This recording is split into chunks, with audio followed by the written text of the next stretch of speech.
Bienvenidos a esta travesía mística por las leyendas de Venezuela. En este recorrido nos adentraremos en narraciones ancestrales que surgen de la fértil historia y el folclore de una nación rebosante de enigmas. Desde espectros vagabundos y apariciones funestas hasta seres enigmáticos y espíritus guardianes, exploraremos mitos que, entre calles coloniales y vastas llanuras, reflejan la esencia y la identidad de Venezuela.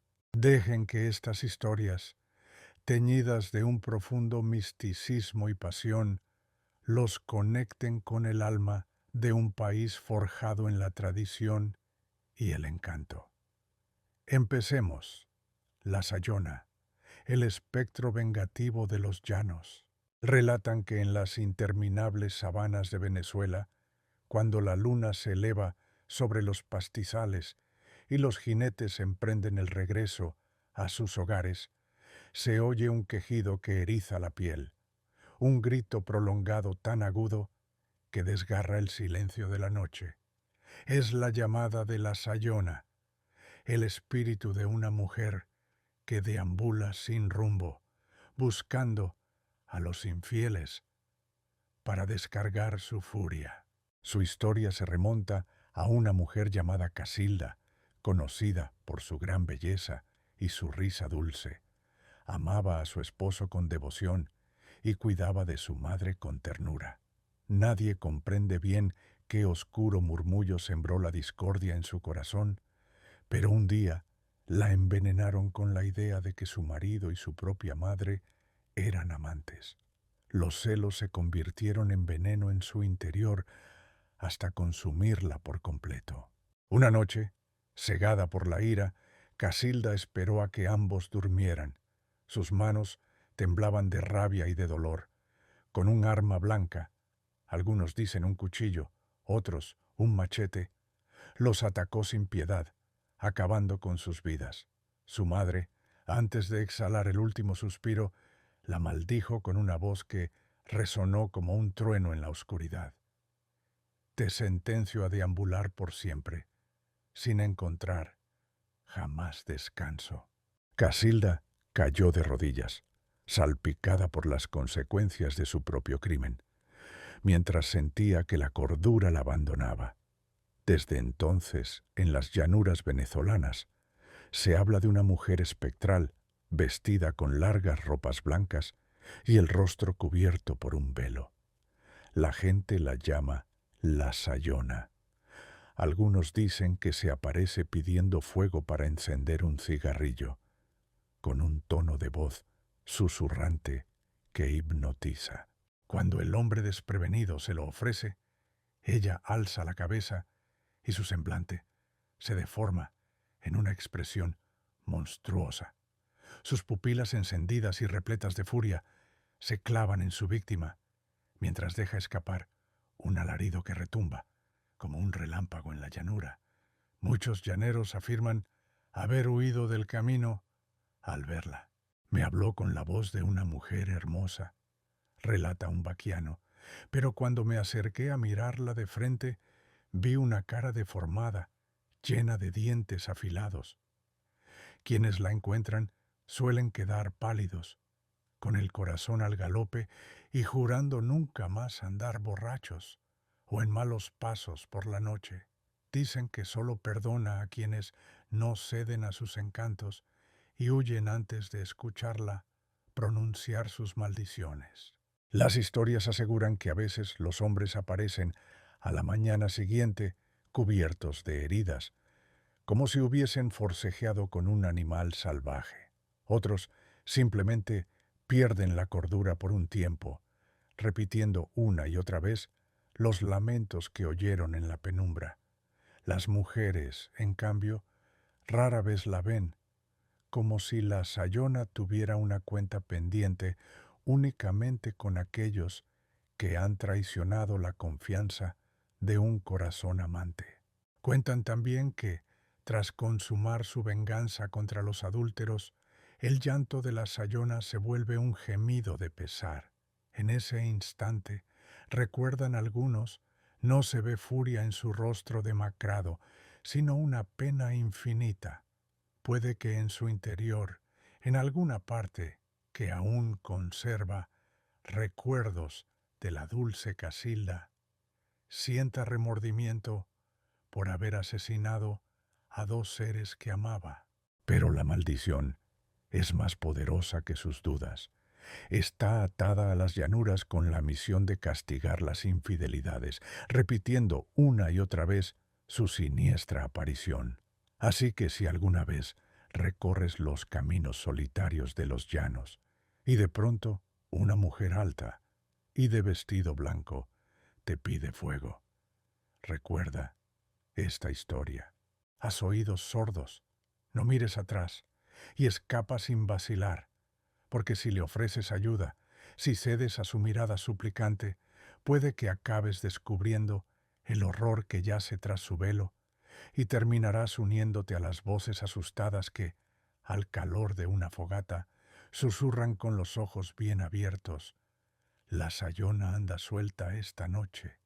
El silbón, el alma en pena que anuncia la muerte. En las amplias sabanas del estado portuguesa, cuando cae la noche y solo se escuchan los grillos y el sonido lejano del ganado, hay un silbido que hiela la sangre de los llaneros, un silbido singular que entona las 7 notas de la escala musical: do, re, mi, fa, sol, la, si. Es largo, doloroso, como un canto fúnebre que no termina. Cuentan los más viejos que si se percibe cercano, en verdad se halla a lo lejos, pero si apenas se oye a la distancia, es señal de que está a tus espaldas, acechando. Ese es el silbido de un espectro llamado el Silbón. Cuentan que hace mucho tiempo vivió un joven altanero y caprichoso que se creía con derecho a todo. Una noche exigió a su padre que fuera de cacería y le trajera carne de venado para la cena. El padre, complaciente, se internó en el monte, pero regresó con las manos vacías al no encontrar presa alguna. El muchacho, sintiéndose traicionado, se cegó de furia y, en un acto de crueldad incomprensible, acabó con la vida de su propio padre para castigar su incompetencia.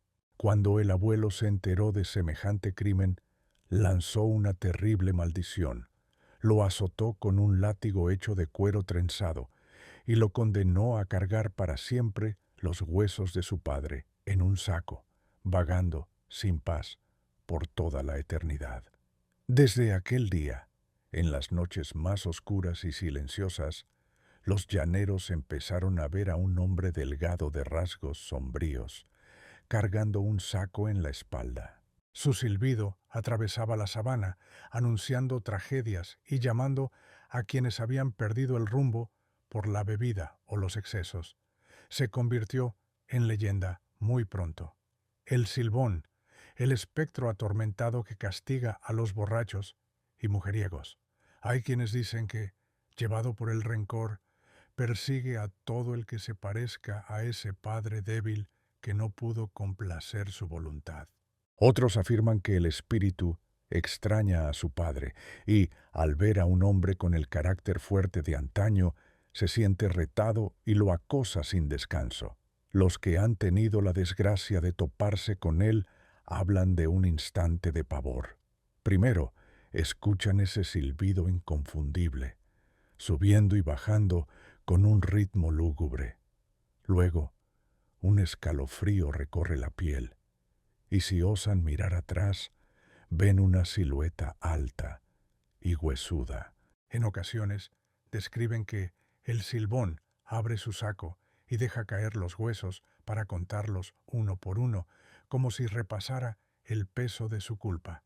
Este macabro sonido, ese traqueteo seco de los huesos, sigue a los hombres insensatos hasta que la luna se oculta. Muchas historias orales advierten: si sales de fiesta y vuelves ebrio, cuídate del Silbón. Él huele el licor y vendrá por ti. Algunos borrachos juran haberlo visto sentado a la orilla del camino, silbando con rostro afligido, tapado con un sombrero raído. Cuando pasan de largo sin prestarle atención, los persigue con pasos rápidos y un silbido cada vez más penetrante, hasta que el terror los hace huir despavoridos o caer desmayados en plena sabana.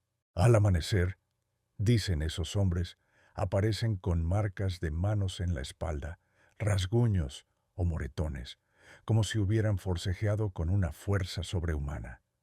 Sin embargo, no todo encuentro con el Silbón termina en desgracia. Hay quienes cuentan haber rezado con fe o haberse aferrado a una cruz que llevaban al cuello, y el espectro retrocedió con un gruñido ahogado.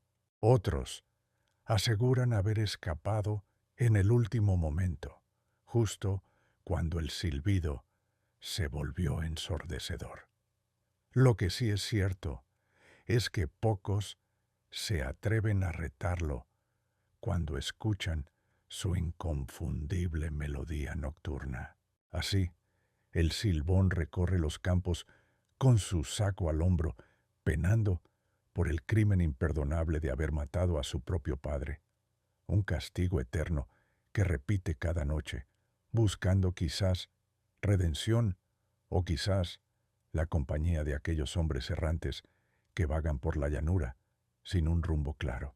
Y mientras ese silbido resonante persista en la memoria y en las historias compartidas al calor de una fogata, el Silbón seguirá siendo el heraldo de un destino sin perdón, anunciando la muerte con esa escala lúgubre que cada llanero ha aprendido a temer.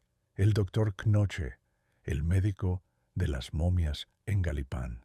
A mediados del siglo XIX, un enigmático doctor alemán llamado Gottfried Knoche llegó a las costas de La Guaira, Venezuela. Buscaba asentarse en un lugar apartado para continuar con sus experimentos en el campo de la medicina. Al poco tiempo de su llegada, descubrió la belleza imponente del Cerro Ávila y decidió levantar su hogar y laboratorio en una hacienda de Galipán, donde se dedicó a investigar técnicas para la conservación de cuerpos. La gente que vivía en los alrededores, al principio, solo veía en él a un extranjero con costumbres extrañas, pero pronto comenzaron a surgir rumores inquietantes. Se comentaba que el doctor Knoche trabajaba a todas horas en un laboratorio improvisado, rodeado de matraces, frascos y recipientes con sustancias desconocidas. Su obsesión parecía ser la idea de conquistar la muerte a través de la ciencia. Nadie sabía bien en qué consistían aquellos experimentos, pero muchos hablaban de un suero momificador que, con una simple inyección, conservaba el cuerpo intacto sin requerir la extracción de sus órganos. Este método, jamás visto en la medicina tradicional, despertó curiosidad en algunos y temor en la mayoría.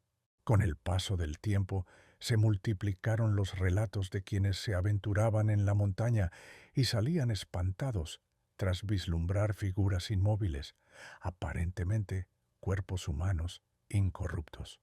Los rumores decían que el doctor los tenía sentados en sillas, vestidos con ropajes de época, como si formaran parte de una macabra exposición privada. Se llegó a creer que empleaba cadáveres sin reclamar, posiblemente soldados muertos durante las guerras civiles de la época, para perfeccionar su fórmula y sus técnicas de embalsamamiento. La reputación del doctor Knoche creció, y también su fama de excéntrico. Por increíble que pareciera, varias familias adineradas comenzaron a acudir a él para que, al morir, sus seres queridos permanecieran intactos. A cambio de sumas considerables, el doctor preparaba el cuerpo y lo dejaba sin rastro de descomposición. Mucho tiempo después, ya al final de su vida, Knoch decidió aplicarse a sí mismo y a su fiel enfermera. Algunos dicen que era también su compañera sentimental, la tan afamada sustancia, buscando trascender la muerte. Según relatos de la época, cuando el doctor Knoche falleció, el personal de la hacienda selló su cuerpo embalsamado en un ataúd, dispuesto en su propio mausoleo, para vivir eternamente entre sus propias creaciones. Tras su partida, la finca fue abandonada y se sumió en el olvido. Años después, profanadores de tumbas y curiosos exploradores se adentraron en aquellos muros, encontrando momias perfectamente conservadas y un silencio sepulcral. Al difundir estas historias, aumentaron los murmullos sobre prácticas diabólicas o pactos siniestros, y no fueron pocos quienes afirmaron sentir la presencia del doctor merodeando entre pasillos polvorientos, como un vigilante que no toleraba intrusos. Hoy, las ruinas de la hacienda Knoche se han vuelto casi un mito local. Todavía hay quienes se atreven a subir por veredas poco transitadas, guiados por la curiosidad o el afán de encontrar algo de las antiguas momias. Dicen que en noches de luna llena se ve una sombra recorrer los caminos llenos de maleza, sosteniendo una lámpara antigua.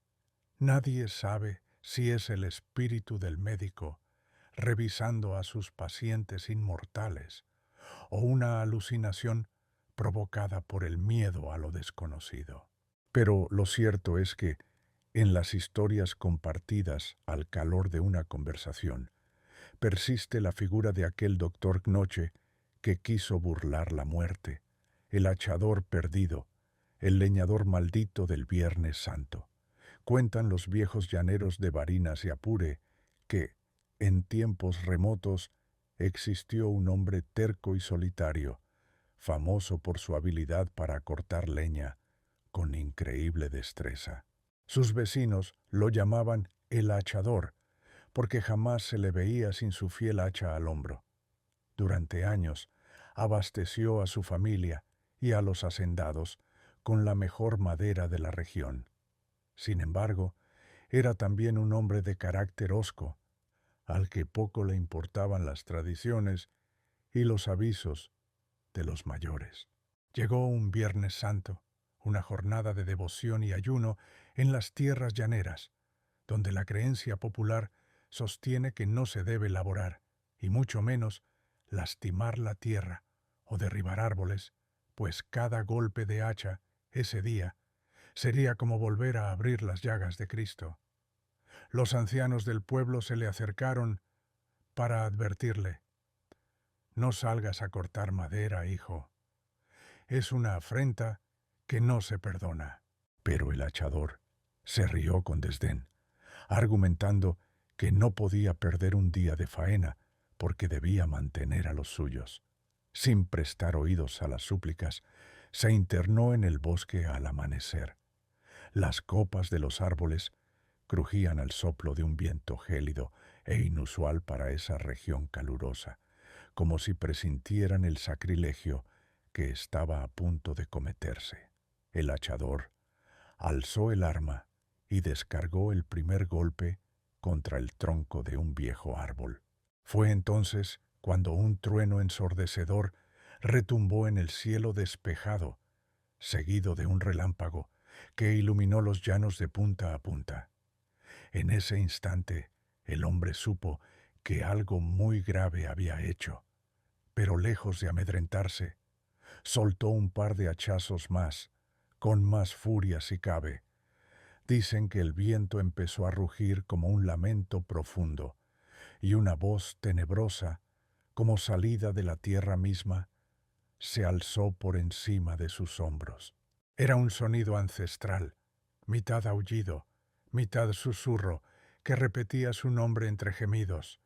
El hachador se volvió, muerto de miedo, y vio ante sí una sombra gigantesca con la forma de un leñador de ojos huecos, que alzaba un hacha tan enorme como las copas de los árboles. Sin darle tiempo de escapar, aquel espectro se fundió con el hombre, y su grito de horror se perdió en la espesura.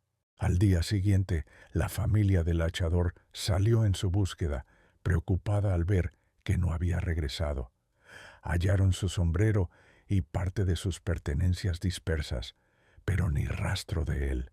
Entonces empezó a correrse la voz de que el hachador había sido condenado a penar eternamente, convertido en un espectro atrapado entre este mundo y el otro.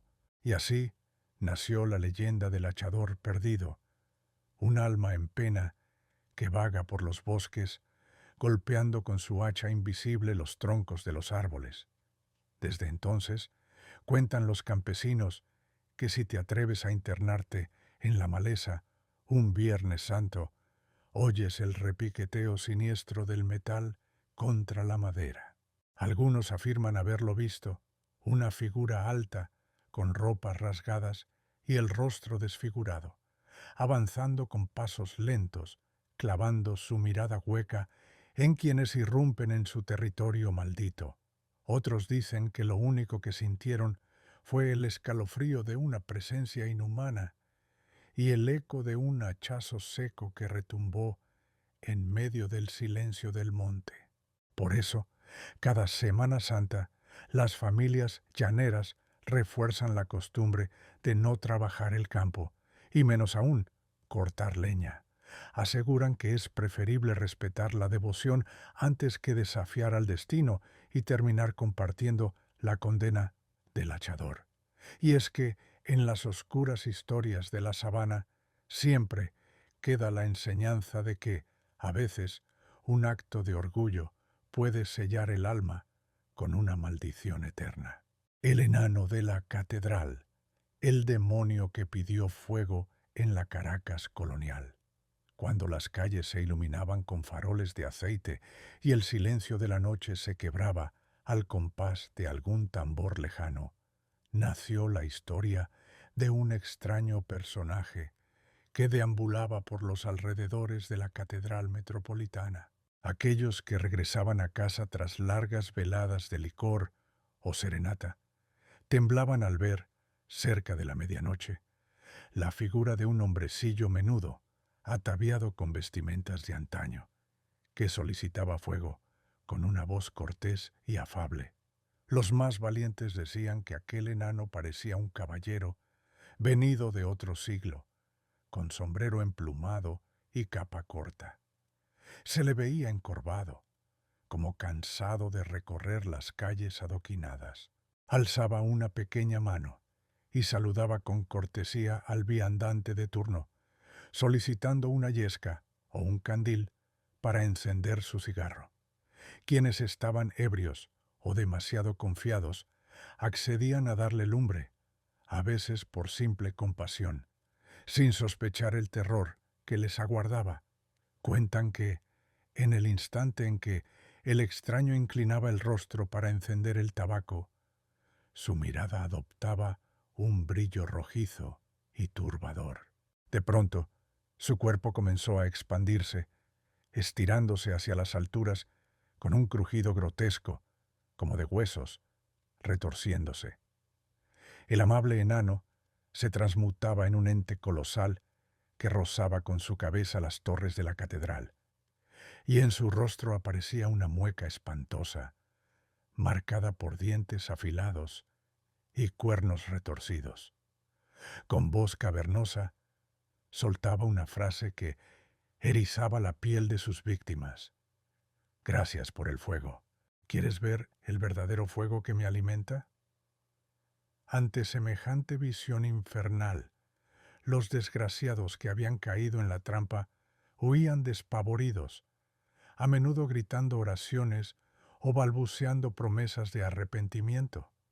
Algunos tropezaban con las piedras de la calle, rodando hasta quedar inconscientes. Los vecinos, al oír los alaridos, se encerraban tras puertas y ventanas, santiguándose y murmurando que el mismísimo demonio había tomado forma de enano. En otras versiones se dice que el enano no necesitaba crecer. Bastaba con que mostrara su verdadero rostro, una cara de rasgos cadavéricos y ojos llameantes, mientras se reía con un sonido que recordaba el chirrido de bisagras oxidadas. El resultado era el mismo. Los curiosos salían corriendo, horrorizados por la aparición diabólica. Por eso, los abuelos de antaño solían advertir a los jóvenes trasnochadores: si ves a un hombrecito que te pide candela, no te detengas. Cambia de acera o finge no verlo. Él puede oler tu miedo. Se cree que este suceso ocurría con mayor frecuencia cuando la ciudad se rendía a los placeres de la parranda y el licor. Algunos cronistas de la época recogieron testimonios de personas que, con el rostro aún desencajado, aseguraban haber visto cómo la sombra de aquel enano se alargaba en el empedrado hasta adoptar forma de bestia alada. La leyenda tomó tanta fuerza que, durante un tiempo, los carreteros y caballerizos pasaban deprisa por la Plaza Mayor, actual Plaza Bolívar, evitando quedarse solos al filo de la medianoche. Con el paso de los años, la urbe se modernizó. Las luces eléctricas sustituyeron a los faroles y la historia del enano de la catedral quedó relegada a un susurro de tradición popular.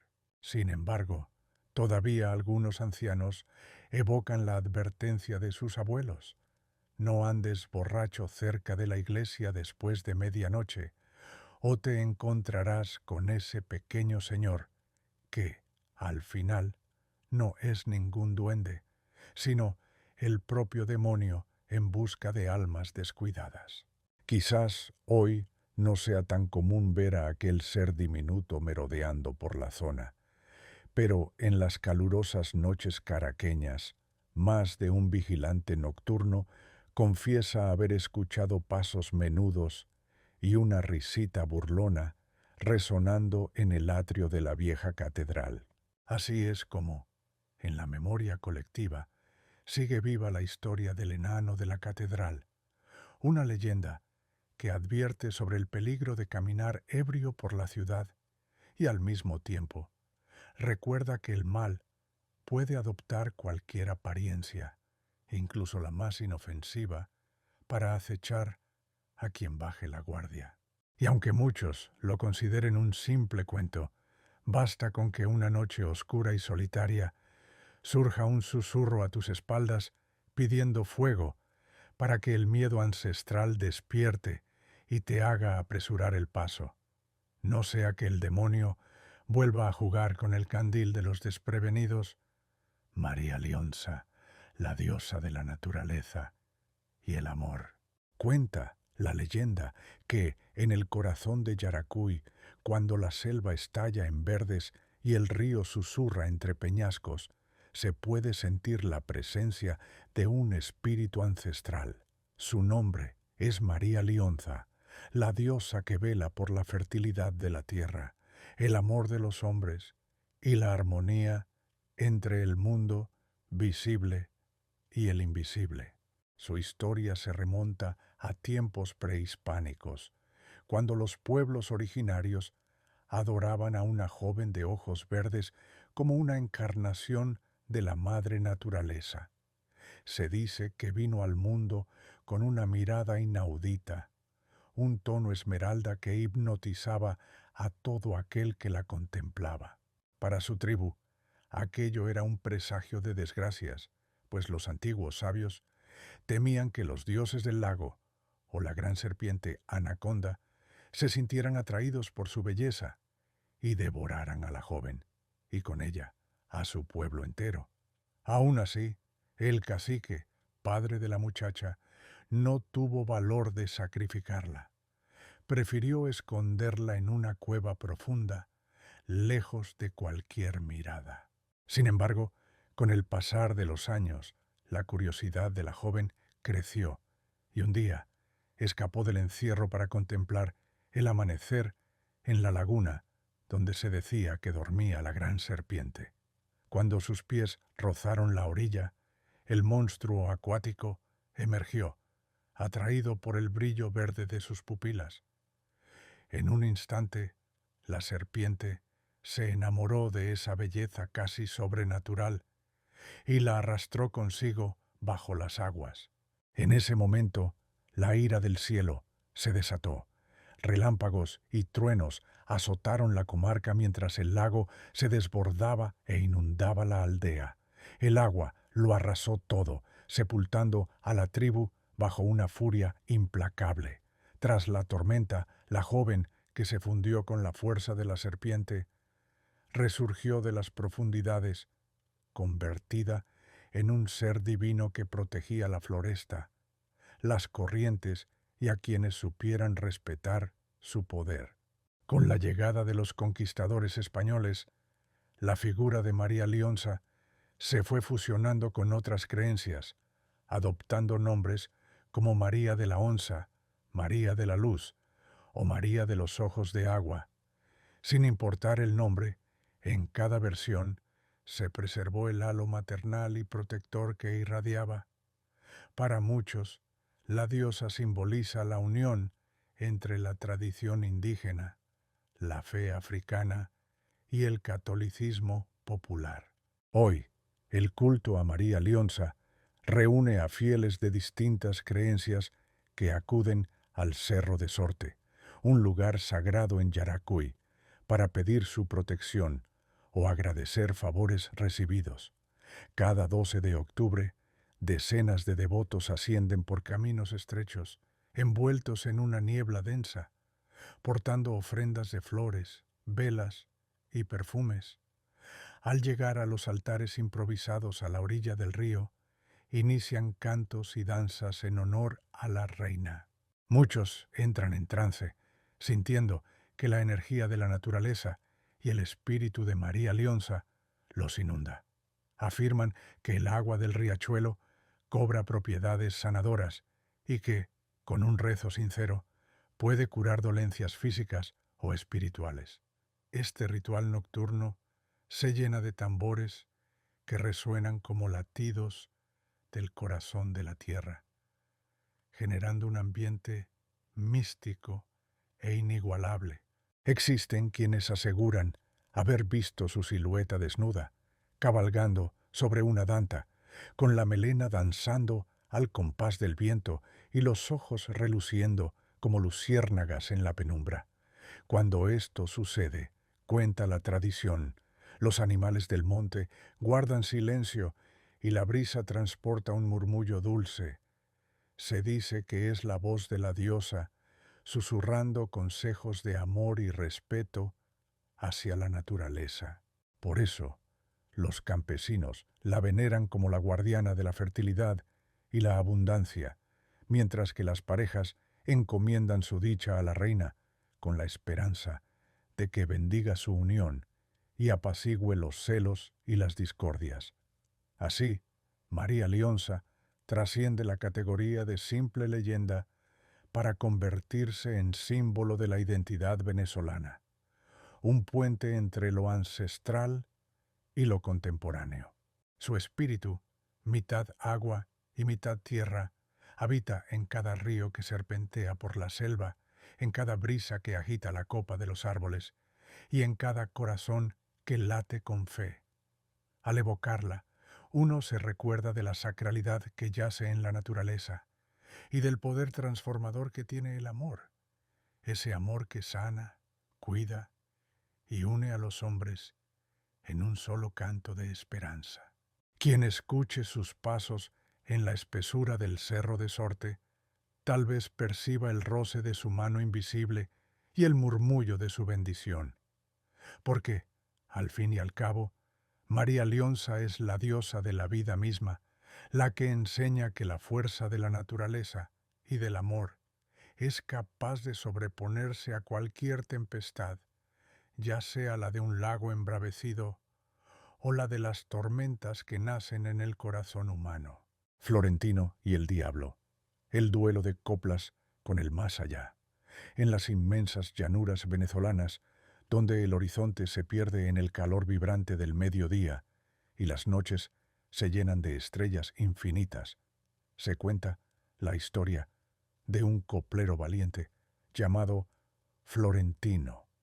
Era un llanero de temple recio, conocido en canturías y bailes por su destreza para entonar coplas, esas rimas improvisadas al compás del cuatro y las maracas. Nadie le hacía sombra en el contrapunteo, nadie, hasta que apareció un enigmático forastero, vestido de luto y montado sobre un corcel azabache, para retarlo a un duelo que trascendería la realidad. Ocurrió una noche junto a la orilla de un río. Florentino, al final de una fiesta, presumía de su ingenio ante los presentes. De repente, se oyó un trote rítmico en la distancia. Un desconocido se acercó despacio, silueteado por la luz de la luna. Tenía un porte elegante y el sombrero le cubría casi todo el rostro, pero de sus ojos emergía un brillo extrañamente intenso.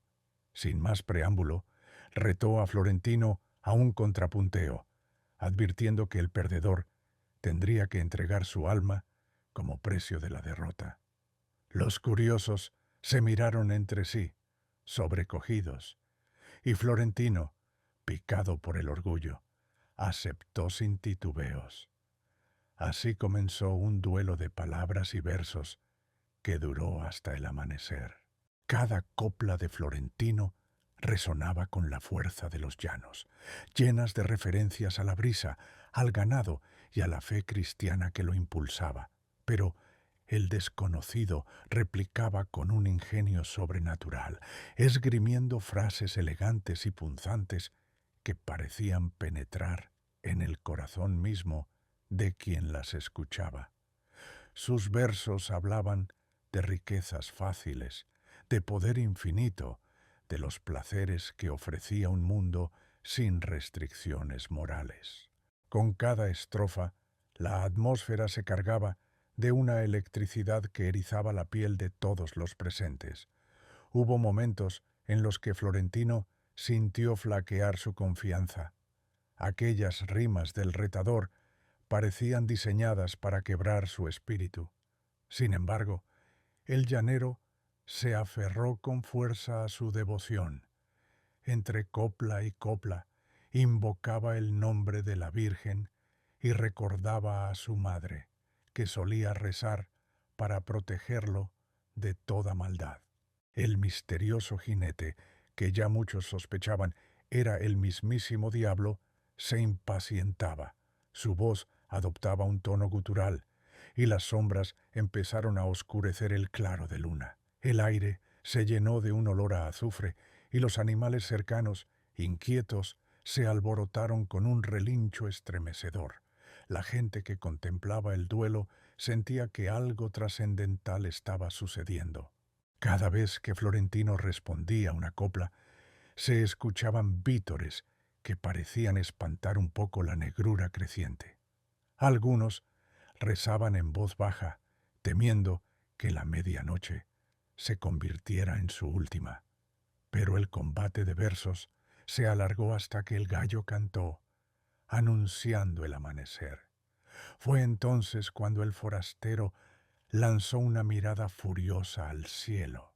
Al notar que los primeros rayos del sol bañaban la sabana, profirió un alarido sobrehumano y desapareció en una ráfaga de polvo y viento, dejando tras de sí la silueta borrosa de su corcel azabache. Dicen que Florentino se arrodilló, exhausto, agradeciendo a Dios y a la Virgen haber logrado resistir los cantos de tentación y sortilegios que el diablo le disparó. En su rostro había una mezcla de alegría y asombro, como quien ha enfrentado al abismo y regresado con vida.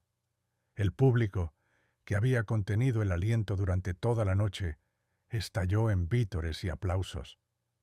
Con el sol iluminando ya las llanuras, Florentino se levantó para abrazar a su familia y sus amigos, confirmando que la fe el ingenio y la valentía se imponían al mal. Desde entonces, en los pueblos y fundos llaneros, se repite la historia de aquel joven coplero que se atrevió a enfrentar al diablo en su propio juego. Se ha convertido en una leyenda que alimenta el orgullo del folclor venezolano, celebrada en poemas y tonadas que resuenan al calor de cada fiesta patronal. Así, se recuerda que, con la fuerza de la palabra y la luz de la fe, incluso los desafíos más oscuros pueden ser superados. Y cada vez que un coplero lanza sus versos con pasión, la gente, medio en broma y medio en serio, musita: cuidado, no vaya a ser que te salga el diablo también a contrapuntear. El árbol encantado de Paraguachoa, amor prohibido hecho leyenda. En la isla de Margarita, tierra de sol radiante y brisa marina, se cuenta que, en el valle de Paraguachoa, existe un árbol ancestral, cuyas ramas nudosas y exuberante follaje custodian un trágico secreto. Los habitantes de la zona juran que su tronco, al ser observado con detenimiento, adopta la silueta difusa de una mujer abrazada a sí misma, y si el viento sopla suave al atardecer, se escuchan murmullos entre las hojas, como si alguien cantara una tonada de amor imposible. La leyenda cuenta que, en tiempos de la colonia, vivía en Paraguachoa una joven de familia española adinerada, dueña de extensos terrenos que se perdían en el horizonte verde. La muchacha era célebre por su hermosura y su carácter indómito, rasgos que llamaron la atención de un humilde peón que trabajaba en la hacienda de su padre. Entre faenas y paseos furtivos, ambos se enamoraron con la intensidad de aquellos primeros amores en que nada más importa que verse y sonreír. Sin embargo, esa relación era un sacrilegio a ojos del estricto patriarca, quien no toleraba la idea de que su hija diera el corazón a un simple trabajador. Con cada mirada clandestina, el amor prohibido se avivaba como fuego en hojas secas. Se buscaban en la penumbra de los atardeceres, escondidos tras los arbustos o los corrales de ganado. Fue cuestión de tiempo para que el padre descubriese esos encuentros. Encolerizado, ordenó castigar al peón y separarlo de su hija de forma contundente. Dicen que lo humilló públicamente y lo amenazó con un castigo peor si volvía a aparecer. Desesperado y temiendo por la vida de ella, el muchacho decidió irse al interior de la isla, jurando que regresaría algún día con mejores condiciones para pedir su mano dignamente. Poco después, circuló la trágica noticia de que el joven se había quitado la vida, incapaz de sostener una esperanza rota. Al enterarse, la muchacha sintió que su mundo se desmoronaba. Cuentan que, en su desesperación, pasó horas arrodillada junto a un frondoso árbol, llorando sin consuelo. Entre sollozos, elevó una plegaria a las fuerzas divinas, pidiendo dejar de sentir ese dolor que la consumía. La leyenda sostiene que la naturaleza, compadecida, atendió su ruego y la fundió con el árbol bajo el que derramaba sus lágrimas. Su cuerpo se transformó en la corteza y sus brazos en ramas, quedando para siempre unida a la tierra que presenció su amor y su pena.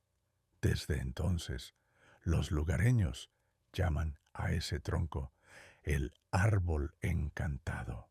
Algunos aseguran que, si uno se sienta a su sombra al anochecer, puede percibir un suave lamento, una especie de canto melancólico que rememora aquella pasión truncada. Además, hay quienes dicen que cualquier intento de cortar una rama o arrancar su corteza despierta una fuerza hostil. El viento se vuelve más agresivo, como si el espíritu de la joven se rebelara ante la profanación. Por ello, los pescadores que pasan por el lugar dejan flores a modo de respeto, pidiendo bendiciones para sus familias y protección de tempestades. Así, en el valle de Paraguachoa, sobrevive este mito que habla de un amor más fuerte que la propia vida, un amor capaz de quedar enraizado en la memoria de la isla. El árbol sigue en pie, testigo silencioso de cuantos se detienen a contemplar sus formas caprichosas y a escuchar el susurro de un romance que se niega a desaparecer, porque la naturaleza, a veces, guarda en su seno los secretos de aquellos corazones que la tragedia no permite separar, y en el rumor de las hojas siempre latirá la canción del amor prohibido que quedó atrapado en ese tronco encantado. Juan Machete, el pacto maldito por riquezas. En las vastas sabanas de Guárico y Apure, bajo un cielo abrasador de día y lleno de estrellas por la noche, se cuenta la historia de un llanero ambicioso que entregó su alma a cambio de opulencia. Lo llamaban Juan Machete, un apodo que llevó con orgullo, pues dondequiera que iba, colgaba a su cinto un enorme machete que relucía bajo el sol. Era un hombre obsesionado con poseer más tierras, más ganado, más oro. Sin contentarse con el fruto de su trabajo, decidió buscar atajos tenebrosos para lograr su meta. Narran los ancianos que, una noche sin luna, Juan se internó en una encrucijada apartada y allí invocó a un ser misterioso. Algunos juran que ese ente no era otro que el diablo, mientras que otros hablan de un poderoso espíritu de la sabana. Lo cierto es que el forastero apareció montado en un caballo negro y le ofreció riquezas inimaginables si se atrevía a sellar un pacto. Juan, enceguecido por la codicia, accedió de inmediato. Tomó su machete, se hizo un corte en la mano y dejó que unas gotas de sangre cayeran al suelo. Con este gesto, comprometió su propia alma. A la mañana siguiente, su vida empezó a cambiar de manera escalofriante. Sus vacas parían 2 crías a la vez, sus caballos crecían más veloces y fornidos, y hasta los pastos parecían más verdes y nutritivos que en el resto de la sabana. Su riqueza aumentaba tan rápido que la gente murmuraba: «Eso no es normal, algo oscuro hay detrás». Pero Juan, feliz por su prosperidad, hacía oídos sordos a los rumores. Pronto, era el hombre más rico de la región, con haciendas que se perdían en el horizonte y corrales repletos de ganado. No obstante, cuentan que un día apareció entre sus animales un toro descomunal, de pelaje azabache y mirada incandescente. Juan creyó que sería una nueva posesión más. Trató de amansarlo, mas la bestia resultaba indomable. Los peones, asustados, afirmaban que ese toro no era de carne y hueso, sino un emisario del más allá, llegado a cobrar la deuda pendiente. Y no estaban equivocados. De la noche a la mañana, las reses comenzaron a morir sin explicación. Las cosechas se secaban de un día para otro, y los caballos se escapaban, corriendo despavoridos. El esplendor de Juan Machete se desmoronó con una rapidez tan fulminante como había surgido. Desesperado, Juan buscó ayuda en brujos y curanderos. Algunos dicen que intentó romper el pacto con oraciones, sacrificios y promesas a los santos, pero ya era demasiado tarde. Un amanecer, cuando la bruma cubría la sabana, sus peones notaron que Juan había desaparecido sin dejar rastro. Ni un cuerpo, ni huellas, solo el machete ensangrentado clavado en la puerta principal de la hacienda. Se tejieron numerosas historias al respecto. Unos sostuvieron que el diablo en persona se lo llevó, transformado en ese toro negro gigantesco. Otros, que Juan salió corriendo, enloquecido, hasta internarse en la espesura, y su alma quedó atrapada en el monte. Lo cierto es que, después de aquel suceso, los rumores de un tesoro enterrado comenzaron a circular. Se comenta que, antes de ser arrebatado, Juan Machete escondió un cofre repleto de monedas y joyas en algún lugar de sus tierras. Generaciones enteras han intentado hallar ese botín, pues se dice que la hierba siempre crece más baja en la zona donde yace, como una marca silenciosa. Pero cualquiera que se acerca por codicia afirma sentir la presencia de Juan Machete, un aura helada que eriza la piel y les hace abandonar la búsqueda a toda prisa. Algunos aseveran oír el raspar de un machete contra las piedras, como si el alma condenada de Juan rondara allí, impidiendo que alguien toque sus riquezas malditas.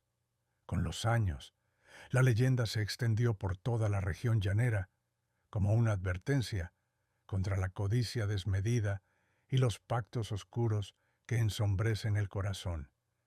Todavía se escucha decir, el oro del diablo no dura, y quien lo persiga puede acabar como Juan Machete. Y al caer la noche, cuando el viento sopla, silbando sobre la hierba, más de un vaquero dirige una mirada cautelosa a lo lejos, temiendo encontrarse con la silueta espectral de ese hombre atrapado en la maldición de su propia ambición. La bola de fuego, el fuego fatuo maligno, en las noches calurosas de los llanos y de algunas regiones montañosas de Venezuela, los campesinos aseguran haber visto unas llamas danzarinas que surcan el aire sin explicación aparente. La llaman la bola de fuego, un espectro llameante que se mueve a su antojo, como si tuviera voluntad propia. Los abuelos la describen como un resplandor anaranjado, del tamaño de un becerro o incluso más grande, que atraviesa los caminos y se eleva entre los árboles sin apagarse. Muchos se tapan los oídos cuando se acerca, pues dicen que emite un zumbido extraño, parecido al crujir de brasas al rojo vivo. El origen de la bola de fuego varía según la región. Hay quienes dicen que se trata del alma en pena de una mujer que, en vida, se dedicó a la brujería y fue repudiada por su comunidad. Incapaz de encontrar descanso tras su muerte, su espíritu ardiente vaga por los parajes solitarios, buscando a incautos para asustar o vengarse de quienes la despreciaron. Otros cuentan que es el producto de una maldición lanzada por dos madres enemistadas que se desearon mutuamente la muerte. Al perecer, ambas se fusionaron en un solo ente flamígero, consumido por el odio eterno. Algunos testigos juran que la bola de fuego muestra en su centro la sombra de un esqueleto, como si un cuerpo incendiado habitara dentro de la llama. Otros, más incrédulos, creen que son simples gases que emergen de los pantanos o de las aguas estancadas. Sin embargo, la tradición popular asegura que estas luces no tienen nada de inofensivas, pues se acercan de pronto a los caminantes y les rondan burlonamente, haciéndolos perder el camino o cayendo en ataques de pánico. Hay relatos de jinetes que, en plena madrugada, han visto la bola llameante lanzarse tras ellos con una velocidad imposible, obligándolos a galopar sin freno hasta perderla de vista. Existe un consejo común en muchas aldeas: si ves una bola de fuego, no reces ni invoques a Dios, porque ella se alimenta del temor y de la fe. Paradójicamente, la gente cree que lo único que ahuyenta a esta entidad es proferir insultos o gritarle blasfemias. Al parecer, la fuerza sagrada la atrae, mientras que las maldiciones la espantan. Se cuenta la historia de un joven que, cruzando un camino solitario, sintió un calor sofocante y divisó la llama flotante a pocos metros. Desesperado, recordando lo que le dijeron los vaqueros, comenzó a lanzarle insultos e improperios. La bola dio un par de giros violentos y salió disparada hacia los matorrales, dejando un olor a azufre y hierba quemada. Por estas historias, muchos prefieren no andar solos en las noches, especialmente cuando el viento arrecia y las chicharras guardan silencio. Es entonces cuando el cielo parece hacerse cómplice de lo sobrenatural, y en medio de esa penumbra, un resplandor furtivo atraviesa el llano, como si danzara entre la maleza. Los más supersticiosos se refugian en sus casas y corren las cortinas, esperando que la llama maléfica no se detenga en sus puertas. Así, la bola de fuego permanece viva en el imaginario colectivo venezolano, un fuego fatuo maligno que surca los campos con su chispa diabólica. Tal vez sea tan solo un mito para mantener a los niños resguardados al anochecer, o quizás, como afirman los más veteranos, una advertencia de que hay fuerzas inexplicables en la naturaleza que se alimentan de nuestras emociones más intensas. En cualquier caso, quienes han sentido su calor y han visto su fulgor rojo en la oscuridad, difícilmente vuelven a salir sin antes santiguarse o alistar una letanía de palabras fuertes, porque nunca se sabe cuándo la llama se aproxima, ni con qué intenciones.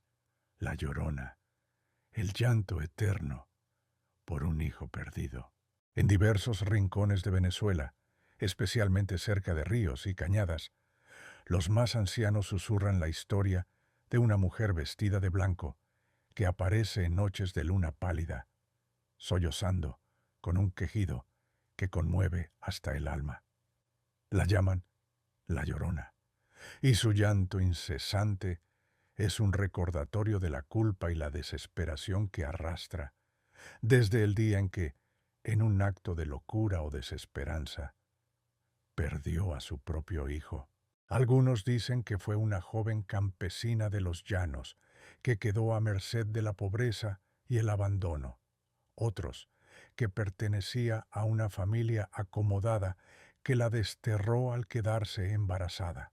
Las versiones varían, pero todas confluyen en un desenlace trágico. Ella, en un arrebato de desesperación, acabó con la vida de su niño, o lo dejó indefenso ante las aguas de un río caudaloso. Cuentan que, apenas cometido el acto atroz, esta mujer se dio cuenta de la magnitud de su pecado. El remolino de la culpa la llevó a correr por la orilla del río, sollozando y llamando al hijo que ya no volvería. La desolación la consumió hasta dejarla sin fuerzas ni cordura. Las personas que se toparon con ella en medio de la noche vieron solo un rostro desencajado, los cabellos empapados por el llanto y un grito desgarrador. ¡Ay, mi hijo! ¿Dónde estás? Jamás regresó a su hogar.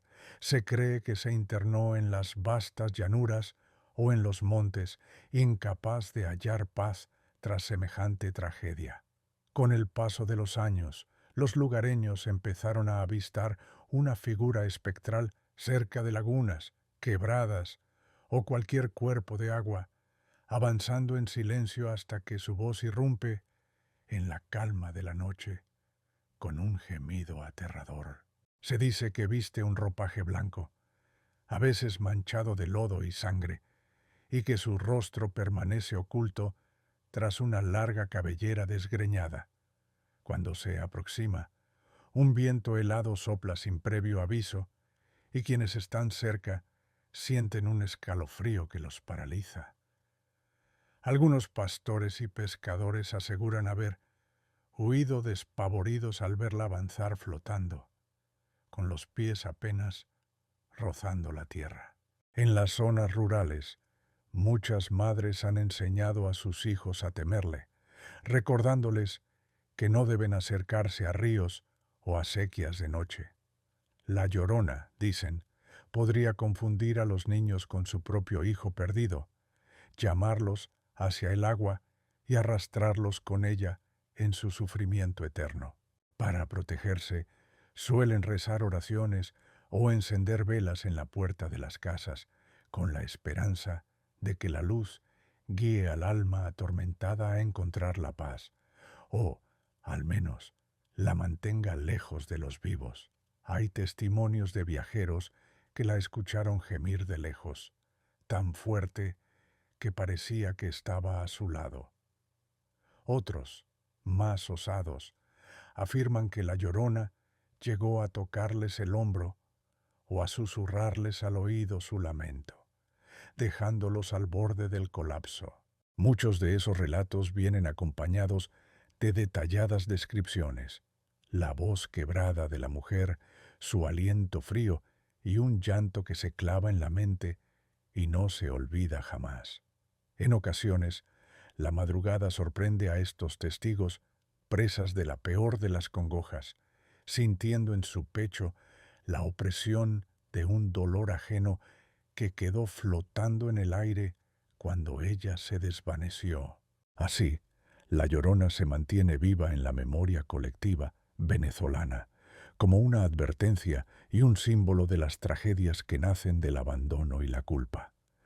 Su sollozo eterno retumba en las riberas y surca los caminos como una llamada desgarradora, un eco de aquel amor materno frustrado que no encontró otra salida que la desesperación.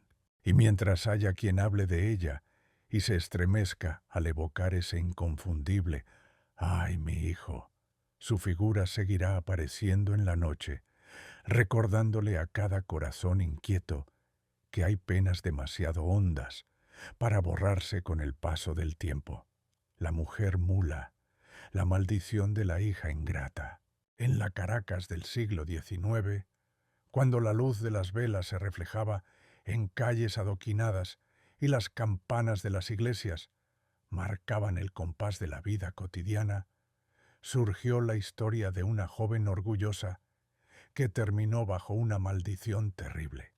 Sus vecinos la llamaban por un nombre que evocaba desprecio, la hija ingrata, pues a pesar de trabajar en una concurrida fonda, rehusaba auxiliar a su anciana madre, dejándola morir de hambre y sed. El egoísmo de la muchacha contrastaba con la piedad que predominaba en aquellos tiempos. Muchos intentaron reprenderla, pero ella se limitaba a responder con burlas y palabras hirientes. Una noche, la anciana llegó a la fonda pidiendo un mendrugo de pan. Estaba débil y apenas podía sostenerse en pie. Ante la crueldad de su hija, que de nuevo la expulsaba y le negaba comida, un hombre misterioso, vestido de negro y con mirada penetrante, apareció en la puerta.